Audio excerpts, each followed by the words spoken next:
Entrevistas en Huerquén. Hola y bienvenidos a una nueva edición de Entrevistas en Huerquén. Hoy nos encontramos con un querido amigo conocido a nivel nacional.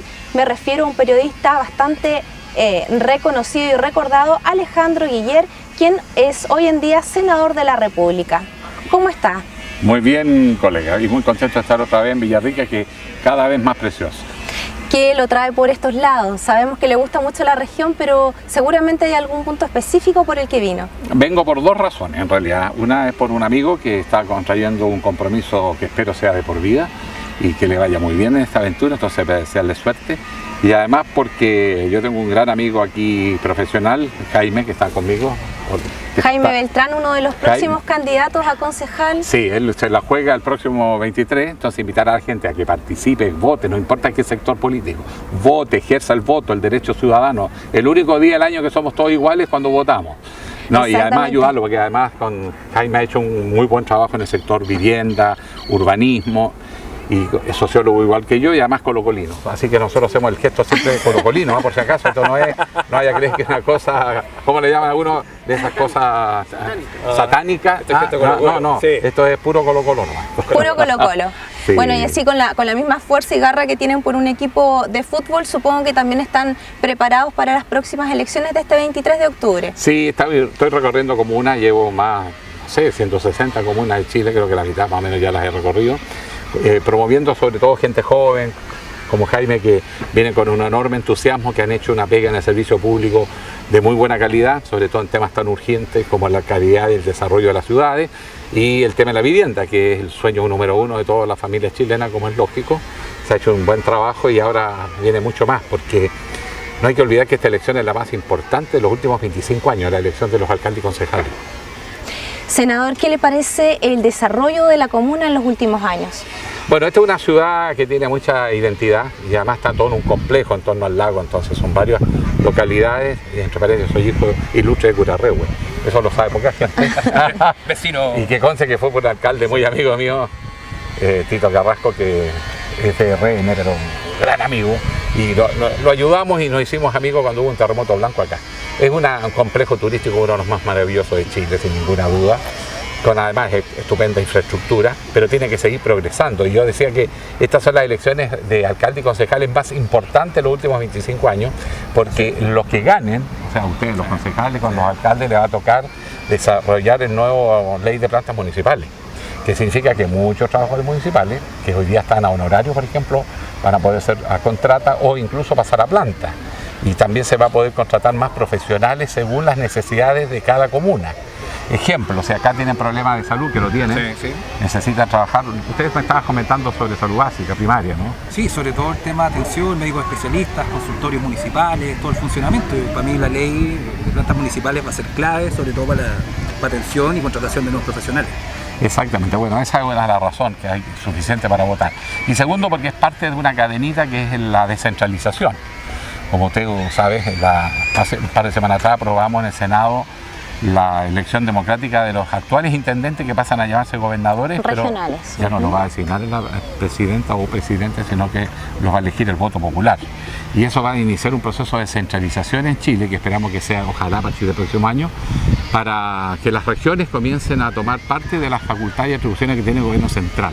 Santiago concentra mucho poder en muy pocas manos. Nosotros queremos que cada región se dé su propio buen gobierno, trabajando los alcaldes, los concejales, los dirigentes sociales, vecinales, empresariales, laborales, todos trabajando por un proyecto armónico de región, donde además las comunas dialoguen entre sí para que no pase que la comuna grande se come a las medianas o pequeñas y sea integral el desarrollo. Entonces la descentralización, que ya va a empezar a entrar en marcha, también es muy importante, y vamos a tener que tener gobiernos regionales y gobiernos comunales mucho más fuertes. Entonces eso nos permite combatir el centralismo que nos agobia a las regiones. Así es. Senador, y pasando a otro tema que está sonando bastante últimamente a nivel nacional, sabemos que hay un proyecto de ley en el ámbito de la educación que habla acerca de que los escolares ya no lleven más tareas hasta su hogar. ¿Qué le parece esto? ¿Qué opina usted? Mira, yo no quise votar ese proyecto porque encuentro medio bizantino. No me parece que un tema como las tareas que el colegio le encarga a un estudiante sea materia de ley. Eso debe ser una regulación, en todo caso, a nivel del Ministerio de Educación, pero sobre todo tiene que ver con el proyecto educativo de cada colegio. Es meterse en facultades de un colegio, porque si un colegio va a poner como sello, por ejemplo, el desarrollo del deporte o de las artes, bueno, los artistas estudian mucho. El dominar un instrumento son muchas horas diarias. Mucha dedicación. Y además a los cabros les encanta, así que no es una carga agobiante necesariamente. Pero además los colegios tienen proyectos educativos y hay colegios que ponen más énfasis, por ejemplo, en el desarrollo cognitivo, otros ponen más lo valórico, otros le ponen más en el promover determinados comportamientos, actitudes y formación del carácter del muchacho. Entonces me parece que es hilar demasiado fino. El tema de valores también se tocó mucho, se comentaba mucho que, por ejemplo, los niños pasan casi una jornada laboral nuestra en clases. Y era por eso que después llegaban a sus casas, tenían poco tiempo para compartir con las familias, estaban haciendo como algunas dificultades más que nada a nivel familiar. Lo que pasa es que yo creo que la jornada escolar completa se malentendió. En algún rato nos confundimos cuando empezamos a creer que castellano y matemática era sinónimo de alta calidad de la enseñanza y se perdió el sentido de integridad. La educación es un proceso integral, te forma primero afectivamente. Un niño tiene que sentirse querido por sus compañeros, por su profesor, porque les da confianza y una actitud positiva en la vida. Pero además tiene que tener valores, saber distinguir lo correcto de lo incorrecto, tiene que desarrollar sus aptitudes y además la capacidad intelectual. El colegio no es solo para que aprenda matemática y castellano, es para formar una persona. Y la idea de la jornada escolar es que en la tarde se aprendiera, pero de otras formas. Por ejemplo, forma más dinámica. Exacto, tú, por ejemplo, perdona que diga, pero yo estudié en liceos públicos que no eran ni siquiera emblemáticos. Y en las tardes nosotros teníamos chiquillos que iban a hacer deporte, otros iban a hacer música, otros iban a hacer teatro, otros nos dedicábamos al centro de alumnos y los profesores nos apoyaban y nos ayudaban. Era un colegio muy dinámico en la tarde y era jornada voluntaria.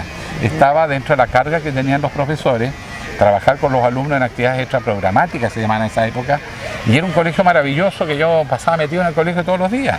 Y después de la tarde iba a mi casa, estaba con mis padres un rato, porque en la provincia tú sabes que se podía dormir siesta en esa época, los papás iban a la casa, lo que era exquisito, y de ahí yo me volví a mi colegio y seguía trabajando toda la tarde, y ya organizábamos foros, debates, invitábamos profesores destacados de las universidades locales y del mismo liceo, muchas veces eran profesores de ambas partes, a dar conferencias sobre temas, de cosas que nos pasaban, educación sexual, o sea, podemos decir desarrollo político. Que al día de hoy se ha desvirtuado un poco el tema a que ahora los niños sí tienen casi las prácticamente 8 horas de clase.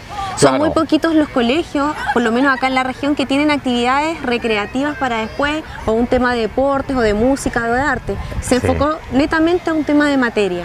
Claro, materias y además en aula, en la sala de clase, con la exposición del profesor. Eso es un error, porque los métodos de enseñanza modernos son mucho más interactivos. El muchacho tiene que jugar un rol.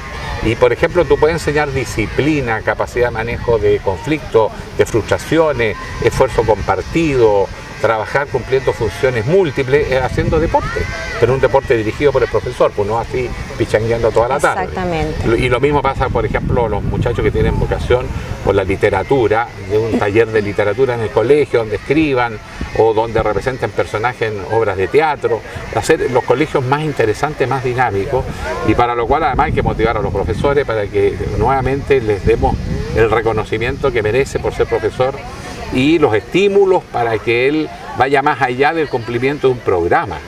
Esa es la gracia de la nueva educación que tenemos que impulsar para el siglo XXI, que por lo demás tiene mucho de clásicos, y es recuperar cosas que se perdieron en el camino, confundidos de creer que la enseñanza es solo aprendizaje cognitivo y es en aula. Hoy día el colegio tiene que ser toda una revolución de novedades. Tiene que ser entretenido, apasionante, individual. Esa es la idea. Ahora, senador, entrando un poquito más en confianza, le quiero hacer una pregunta muy directa. Pregunten directo y indirecto también. ¿Será el próximo presidente de Chile? Me gustó esa... No, lo que pasa es que ahora estamos en elecciones de alcalde y concejales, y yo creo que ya nos queda una semana y después vamos a tener que empezar a conversar todas las partes programáticas que le vamos a proponer al país, y eso nos va a determinar las coaliciones. Porque si un partido político puede ser distinto a otro, pero si tienen un programa común, confluyen. Si no tienen acuerdo en programas, se disuelven las coaliciones nomás, entonces tenemos que asumir eso. Entonces la pregunta es si estamos en condiciones de llegar a un gran acuerdo y ojalá más amplio que lo que es la nueva mayoría. Yo creo que hay muchas reformas que son bastante transversales en Chile, por ejemplo la descentralización o la revolución en el aula, o sea, cambiar los colegios para colegios del siglo XXI. Todos esos temas van a requerir nuevos consensos, nuevos acuerdos. Y va a ser una etapa muy bonita en la historia de Chile, con muy pocos recursos, sí, porque vienen años muy difíciles, más que este, incluso. Pero se pueden hacer cosas mejorando la gestión. Y después yo creo que vamos a estar viendo quiénes pueden ser candidatos presidenciales. Hay que echar una miradita a las encuestas y de todas maneras hacer primaria, que es el mecanismo democrático que los partidos se han ido dando progresivamente. La nueva mayoría lo viene haciendo del tiempo de Frei y Lagos. Recuerda que fue el segundo gobierno de la Concertación en esa época. Entonces yo creo que eso hay que definir el mecanismo. Y ahí todo el mundo tiene que estar disponible porque todos tenemos que asumir la responsabilidad que nos caiga. Que no necesariamente ser candidato, dicho sea paso. Todo es tiempo entonces de análisis, de ver análisis y ese tipo de cosas para ver si lo podemos tener como presidente en los próximos años. Oye, a mí me encantaría invitarlos a participar en lo que viene de la parte programática. Porque la tendencia siempre es que todo se negocie en Santiago y lo haga un grupo intelectual. Yo creo que la gracia es que sean propuestas que surjan desde las regiones. Y yo creo que hay talento sobrado para hacerlo acá. Por ejemplo, la nueva política del Estado de Chile para los pueblos indígenas. Cómo avanzar hacia no solo el reconocimiento constitucional, a la valorización de su cultura, de su historia, de su identidad, de sus formas de vida, también de su economía. Tenemos que hacer una región de Araucanía más justa, más equilibrada, y eso terminaría, y estoy seguro, con la violencia que estamos viviendo, que también es una violencia de desesperación, no nos equivoquemos. Hay pueblos que están muy arrinconados. Tenemos que trabajar una visión más democrática, muy abierta. Y eso mismo en otras regiones también tenemos problemas de no bien resueltos en otras materias, por ejemplo la migración. En el norte para nosotros el problema principal es migración. Y no podemos seguir tratando de forma indigna a un migrante, sobre todo que por cada extranjero que entra a Chile salen 2 chilenos a vivir al extranjero y nos tratan súper bien. En Argentina hay más de 500.000 de chilenos viviendo. Un chileno hoy día puede ir a Buenos Aires y pedir matrícula gratuita en cualquier universidad y lo reciben. Así es. Entonces, ¿cómo nosotros, lo mismo salud, nadie te excluye?